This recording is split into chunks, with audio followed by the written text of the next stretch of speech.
I'm sure by now many of you have heard that Texas GOP chair Allen West has essentially called for secession from the United States, saying that law-abiding states should perhaps form a new union, one that abides by the Constitution. At the same time, we're seeing a state rep pushing a bill that would allow for a vote on secession, Texas leaving the United States. We're coming off of a request to file a complaint at the Supreme Court. That's basically what happened. Texas said, please allow us to complain about the election. 20 states on one side challenging the results, 20 states on the other side also challenging the results, and 4 split down the middle. 44 states in this country disputing who the president should be and whether or not the Constitution was being followed. 64%, the U.S. House of Representatives Republican Party supported this suit. Many other legal scholars and organizations also either defended or supported it. It's the closest we've been to some kind of dividing line in what you could call a civil war or pre-civil war, I suppose. Though many have said it's a cold civil war for some time. I know I've talked about it quite a bit. You probably know that. But something else is happening right now. The pursuit of criminal charges against Donald Trump. Now, I've often said many times, I really don't think they're going to go after Trump, but that's at the federal level. You know, Joe Biden might say, I'm not going to arrest Trump after he leaves office because it's horrifying precedent. And Donald Trump didn't arrest Hillary Clinton, although many people at his rallies were chanting, lock her up. At the state level, however, Democrats are ramping up their criminal investigations or potential criminal investigations of Donald Trump. And this does not bode well for him. And more importantly, it does not bode well for us. You know, I saw a quote on Twitter. It was a passage written by Ulysses S. Grant about secession. And I'm going to read it for you because it's truly amazing. He basically says that if you want to secede, though it is not your right, it is your right to enact revolution. Ulysses S. Grant says this, but you will put your life, your property, and your guarantees as a citizen on the line to fight for this revolution. That's what he called the South seceding from the Union. If the district attorneys, if these investigators in New York and other states really want to force Trump to put his life on the line, they've made the decision for him. And at a time when we're having 44 states dispute the presidency and Allen West and another member in Texas basically saying secession, it is extremely irresponsible. But therein lies the big challenge. As I've said before, if there is a crime committed by, say, Hillary Clinton, then I believe she must be charged and prosecuted. Because if there's no rule of law for the ruling class, then there's no rule of law. Then what's the point of the Constitution and the Union anyway? If Trump did commit crimes, then he must be prosecuted because letting people go out of fear of destroying the Union, in fact, destroys the Union outright. The best thing we can do is charge those who we know to have committed crimes and then hope for the best. But what if Trump didn't commit any crimes and these people just absolutely hate him to the point where they're going to force his hand? It's almost like they want conflict. And going after Trump in this way would absolutely ignite it. That's the news today. Let me go through this. I know many of you have already seen the Allen West story. I'm going to briefly go over it for those that haven't, so I can show you what's going on right now with the Manhattan investigation into Trump ramping up and some suggesting perhaps Trump will be charged as soon as he leaves office. What do you think will happen then to every Trump supporter? Every individual who loves this man? You are asking for trouble and you are forcing people to put their life and their property on the line. My friends, with the COVID lockdown, people's property is already on the line. Going after Trump, you incentivize something worse than we've already seen. We are in one of the most extreme circumstances this country has ever seen. Save the actual Civil War. Let me show you what's going on. And I want to read you this quote from Grant. It's amazing. Before we get started, head over to timcast.com/donate if you'd like to support my work. There are many ways you can give. Got a P.O. box if you want to send me some stuff. But the best thing you can do, share this video. If you think I'm reasonable, rational, or I'm connecting the dots in an interesting way and showing you the bigger picture, then please share this to help support my channel and help it grow. Also, don't forget to like, subscribe, hit the notification bell. First, I want to show you the story from the New York Times. Very simply, Manhattan DA intensifies investigation of Trump. Prosecutors have recently interviewed employees of President Trump's lender and insurance brokerage in the latest indication that he still faces the potential threat of criminal charges once he leaves office. They've been calling for Donald Trump to be arrested over and over again. And it's not just the Manhattan DA launching these investigations. It's the likes of Jimmy Kimmel saying Trump should be arrested after despicable election speech. November 6, 2020, a high-profile late-night personality of low information, mind you, saying something extremely dangerous. Quote, "We are watching a presidency bleed out in real time right now," the host said on his eponymous late-night show. They say Stephen Colbert was not the only late-night host to express anger and outrage over Donald Trump's attempt to subvert the election. On Jimmy Kimmel Live, host Jimmy Kimmel also went hard after the president for his speech at the White House on Thursday night, which Kimmel said was Trump's latest attempt at choking democracy to death, saying, "I'd like to provide the American people with an update on our efforts to protect the integrity of our very important 2020 election. If you count the legal votes, I easily win," Trump said falsely on Thursday night. "If you count the illegal votes, they can try to steal the election from us." His speech was so filled with groundless allegations, claims Vanity Fair, that the ABC, CBS, and NBC stopped broadcasting his comments. We have to interrupt here because the president made a number of false statements, according to Lester Holt. That's a different type of concession speech, Kimmel joked on his late night show. I won't bore you or give him the pleasure of showing what he said that night. But the only thing he didn't do was pull off his wig and reveal that he's been Vlad Putin all along. He added, "It was a litany of lies, threats, just a despicable and incoherent attack on democracy and the United States. At the end of that speech, he should have been arrested. If they could find handcuffs small enough to take him away, they would have." Now, was he seriously calling for the arrest of Donald Trump? Maybe not. Maybe he was being hyperbolic or making a joke. But the conversation exists. From The Independent, November 7th, just after Kimmel made his statements. Will Trump be arrested as Biden gets sworn in as president? President Trump may soon be former President Trump alone with the legal decisions he made in front of federal investigators. They have floated this quite a bit, with The Independent saying, imagine the scene come 20th January. It's a frigid day in Washington, both inside and outside the White House Capitol. The latter iconic building is decked out in American flags and socially distanced dignitaries and even a few former presidents, but one man is missing. Joe Biden has been sworn in as the 46th president of the United States. He has exited the presidential limousine and is waving to bystanders on Pennsylvania Avenue.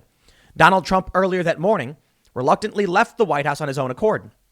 But instead of having tea with Joe Biden and his wife Jill, as is an American custom for an outgoing commander-in-chief, the 45th president and wife Melania took Marine One to Joint Base Andrews to link up with Air Force One. Mid-flight, it would become Executive One. That is the official moniker of the Boeing 747-200 used to fly former presidents to their next destination after a new one has been sworn in. As the plane Trump long wanted to slap with a red, white, and blue paint job on touches down in South Florida and taxis to a stop before hundreds of his remaining loyalists, is met by a caravan of black U.S. Secret Service SUVs. But then, the other direction on the tarmac comes a smaller number of gold government Suburbans, perhaps with New York plates inside. Agents from the Justice Department Southern District of New York. The lead agent on the SDNY team approaches the newly minted head of Trump's post-presidential security detail, which is afforded to all former chief executive. They would like to have a word, no, a few days worth of them, with the now former president. Once Trump and Melania walk down that mobile stairs and onto Florida soil to begin the next phase of their lives, there's confusion. Where will the questioning be taking place? There's no lack of intimate venues, a federal building in the greater Palm Beach area, Trump's new residence inside Mar-a-Lago, during a not-so-friendly round of golf or working lunch at his nearby hotel. After a heated scuffle caught on camera by tens of local, national, and international media outlets on hand at Palm Beach International Airport to chronicle the return to civilian life, the FBI team and his Secret Service detail agree he will ride in the USS Suburban with the federal agents' vehicles falling in behind a mixed motorcade. They go on to say, Trump himself has said, imagine the ratings. Is Trump really going to be arrested? I don't believe so, but I don't know. I can't predict the future.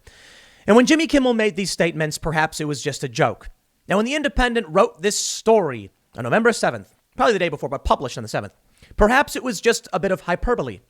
But now we get the New York Times reporting the Manhattan DA is ramping things up at a time when the Texas GOP floats secession for law-abiding states after Supreme Court defeat, at a time when a Texas state rep proposes a bill to allow vote on secession from the U.S., and at a time when we are looking at people call for martial law, when the lockdown has destroyed the lives of many people, and this country is divided worse than we've seen since the Civil War, with 44 states disputing the outcome of this election. They say on the left, it's over. My friends, I'm sorry, it's not over. There are still emergency filings. There is going to be an electoral college vote on Monday. But even if they do vote, there can still be objections to the vote on January 6th. More importantly, as I stated earlier on, the fear I have, as they say to Trump, we will destroy you. We will imprison you. What do you think Trump's best chance is if this threat is looming and it's a legitimate threat? Well, on the political side of things, or the selfish side of things, Trump might say, you know what? I'm not going to prison. I'm going to call on my supporters. And then he might. In a viral post now being covered by many outlets, Enrique Tarrio of the Proud Boys said he had a secret invite to an undisclosed location with a picture of him standing in front of the White House. Now, I think that was probably just a joke. He was on, according to a White House spokesperson, a Christmas tour of the White House. I don't think Enrique Tarrio was trying to be serious. I think he was being silly. Or maybe he really was on a secret meeting and they're denying it. Because as Trump said, Proud Boys, stand back and stand by. Perhaps Trump, seeing the looming threat of imprisonment, says, if I must make a choice, I will choose freedom against these cronies who have staged a coup. Because Trump certainly thinks they did. I don't know what's going to happen. Maybe it's all just fanciful, thinking or fantasy, and Trump's going to leave and everything's going to go back to normal or whatever. Like Hillary Clinton, she never got arrested either, okay? Trump said, you'd be in jail. The crowds were chanting, lock her up. Nothing really happened. But there's more than just Trump and the threat to his livelihood. There are the individuals who have seen their property and their protections stripped away. The right to bear arms, but a joke in many of these cities. The right to life, liberty, and the pursuit of happiness gone under these lockdowns. And although many may justify them for the greater good, many more do not agree. 74 million people at the very least don't agree. They voted for Trump, and Trump's been saying no to the lockdowns. Which brings me now to a very interesting post I saw by Ryan Cooper on Twitter. Ryan Cooper is national correspondent for The Week and the producer of the Left Anchor podcast. Now, these quotes that were put forward from Ulysses S. Grant, I'm seeing shared by many people to explain why they can't secede and why, we're going to move forward, and otherwise it would be revolution. But I don't care what your opinion is on the statement, whether it's in favor of your view or opposed to it. I think he just makes a very interesting point that if you were to secede, you would be putting your property and life on the line and your guarantees as a citizen. There are many people in this country whose lives have been completely destroyed by the lockdowns. They've lost their property. They've lost their rights as a citizen. We're under effective martial law with these edicts. The government is violating several constitutional amendments and has been for some time in a variety of ways. So why would anyone feel like they're actually risking these things? No, they might feel like they're actually trying to take them back. In the first section from Ulysses S. Grant, he says, doubtless the founders of our government, the majority of them at least, regarded the Confederation of the Colonies as an experiment. Each colony considered itself a separate government, that the Confederation was for mutual protection against a foreign foe and the prevention of strife and war among themselves. If there had been a desire on the part of any single state to withdraw from the compact at any time, while the number of states was limited to the original 13, I do not suppose there would have been any to contest the right, no matter how much the determination might have been regretted. The problem changed on the ratification of the Constitution by all the colonies. It changed still more when amendments were added. And if the right of any one state to withdraw continued to exist after the ratification of the Constitution, it certainly ceased on the formation of new states, at least so far as the new states themselves were concerned. It was never possessed at all by Florida or the states west of the Mississippi, all of which were purchased by the treasury of the entire nation. Texas and the territory brought into the Union in consequence of annexation, were purchased with both blood and treasure. And Texas, with a domain greater than that of any European state except Russia, was permitted to retain as state property all the public lands within its borders. It would have been ingratitude and injustice of the most flagrant sort for this state to withdraw from the Union after all that had been spent and done to introduce her. Yet, if separation had actually occurred, Texas must necessarily have gone with the South, both on account of her institutions and her geographical position. Secession was illogical as well as impractical. It was revolution. Now there's more, and the most important part comes next. But a very interesting point. The original 13 colonies, they could have left at any time. But once they had the Constitution and all of the states were pooling resources, and they used those resources to purchase new territories, which became states, it was unfair to the original states if those states were to leave. Hey, we pitched in to support your involvement in the Union and to guarantee you certain rights. I'm paying the bill for that. We get certain things in return. I can freely go into your territory in your state, that you'll pay taxes into our state. I'm not going to give you money to set up your state. Then you leave, and then we're left holding the bill. Makes a lot of sense. However, he goes on to say that people still have the right of revolution, and that's where things get interesting. He continues, now, the right of revolution is an inherent one. When people are oppressed by their government, it is a natural right they enjoy to relieve themselves of the oppression, if they are strong enough, either by withdrawal from it or by overthrowing it and substituting a government more acceptable. But any people or part of a people who resort to this remedy stake their lives, their property, and every claim for protection given by citizenship on the issue. Victory, or the conditions imposed by the conqueror, must be the result. That's an amazing passage. He's straight up saying the American Civil War, as he viewed it, was a revolution of southern states. And it makes sense. Many of these states were not the original 13, and it was blood and treasure which allowed them to join the Union. Blood and treasure paid for by people in other states opposed to their secession. So when they tried, he said it was revolution. And it's interesting because many people many conservative types would actually say the same thing, that it was a second revolution. The South was saying we don't want to be involved. And the North actually invaded the South. And many people call it the War of Northern Aggression, I believe many in the South called it. But it makes a good point. The most important part of which, if you want a revolution, if you want to break away, you must stake your lives, your property, and every claim for protection given by citizenship on the issue. Victory, or the conditions imposed by the conqueror, must be the result. Now let's think about that for a second. The consequences of doing nothing right now for many of these states and for Trump supporters is the conditions imposed by the conqueror. Joe Biden wants to enact crazy extreme gun laws. And there's many laws and many cultural issues put forward that conservatives will not abide by. Notably that Joe Biden said there should be no discrimination for an 8-year-old who chooses to be trans. Now, I don't want to use that as like a hard wedge issue necessarily, but it is a stark dividing line between the left and the right, the views on trans issues. I'm not asserting a position one way or the other. I'm just noting it exists. That's a divide. You'll get banned on Twitter for having the wrong issue, making the wrong statement. Thus, many conservatives are already living under the conditions of a conqueror. But let's talk about staking the protections granted by citizenship. Do people have a right to bear arms? In many places, no, even though the Constitution says it. Do they have a right to free speech or assembly? The answer is no, because they've already broken up churches. Now, of course, the Supreme Court has ruled in favor of many of these groups, often, but in many circumstances. The Constitution is absolutely being violated, and the rights afforded by people as citizens are often violated. Let's talk about their property.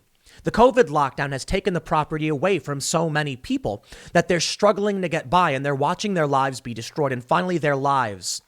If you can't feed yourself or your family, and you are being told these are the conditions by which you will live, don't you think people have already realized, whether they've chosen it or not, all of these things have been have been staked in this great gamble, this circumstance?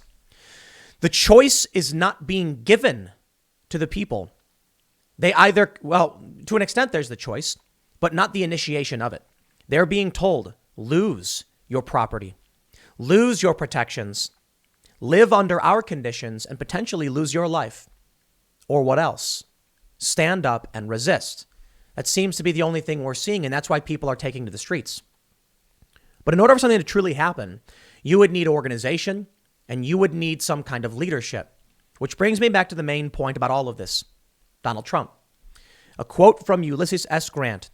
Well, Donald Trump is certainly facing his life on the line, his property, his claims of protection on citizenship, and living under conditions put forth by people he thinks have stolen the election from him and are subverting this country.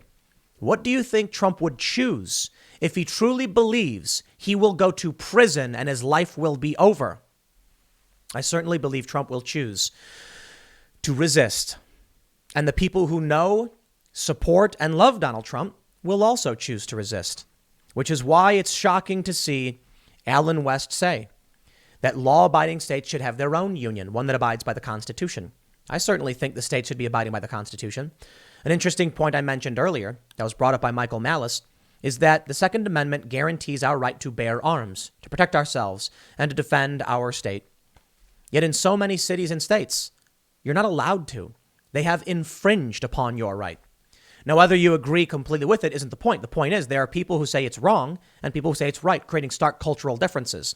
Why would one person who believes in their right to individual sovereignty as a member of the larger nation and community, why would they just give that right up? If you are forcing someone to sacrifice these things, then I believe you're forcing them to choose the only thing they can, resistance. I'm sure the left would say exactly the same things. And I don't mean the Democrats. I mean the far left, the Antifa types, the tankies and the anarcho-communist types. They're probably sitting there saying, Tim, maybe now you understand why they don't like cops. Because the right of revolution, et cetera, et cetera. They don't want to live under the conditions set forth by who they view as their conquerors. And therein lies a big challenge based on what Ulysses S. Grant said. Will anyone ever feel like they're truly being represented? You know, there was a time when we had unity in this country and we had a strong community. We went to the moon, something we worked together on, but there was still dissent. There was still protest and really bad stuff too, like the Kent State massacre. These things happened. But there seemed to have been an overarching community agreeing that we were all American. Today, we don't have that. We have multinational billion-dollar corporations that say we're beholden to an international community, not the United States.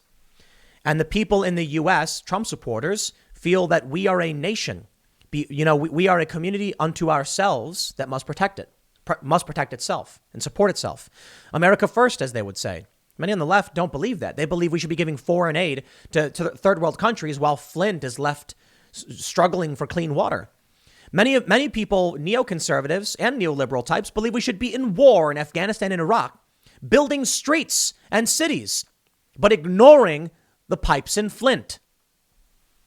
This is, I think, something that populists probably recognize right now, what they're going to risk to actually help their own communities. The people who are running the show, the big tech billionaires, the media companies, they're absolutely interested in making money and gaining power in other parts of the world. It just makes sense. Why be a rich American when you can be a rich internationalist, go wherever you want on the planet and have control over whatever you want? So that means they're not here to support you as an American citizen. No, they're here to make money off of everybody and assert control over everybody. That's just what powerful elites have always done. At a certain point, people realize either you live under the rules of your conqueror and lose your rights as a citizen and lose your property, or you resist. It's really funny then when you see things like this. This is from militarytimes.com on October 23rd. How the president could invoke martial law, they said. And then we got this on December 2nd. Calls for martial law and U.S. military oversight of new presidential election draws criticism. There's a decision being put forward in front of the American people. The culture war divide has become so extreme, there's two disparate realities. The CEO of Axios said a decoupling may occur. And I think it is. And then I see them trying to punish Trump. That's a bad idea. As history has told us, what happens when you persecute and prosecute a popular leader with 74 million supporters. At the very least, there's still probably a lot of people who are kind of semi-neutral who didn't vote but still like the guy. And he's got a lot of opposition as well. Should they risk the Manhattan DA fracturing this nation because they want some kind of Trump derangement comeuppance? Or should we say, let's let everyone settle down. Let's let Trump live his life and work with him to keep him in the fold? I hope the latter. But there's also another important question. What if Trump really did commit these crimes? What if there's legitimate reason to arrest him? They'll have to. They would absolutely have to. And if they don't, then there's no rule of law anyway. So you just get elites and tribalists who retain power. I don't think any of this ultimately matters in the end, whether they charge him or not.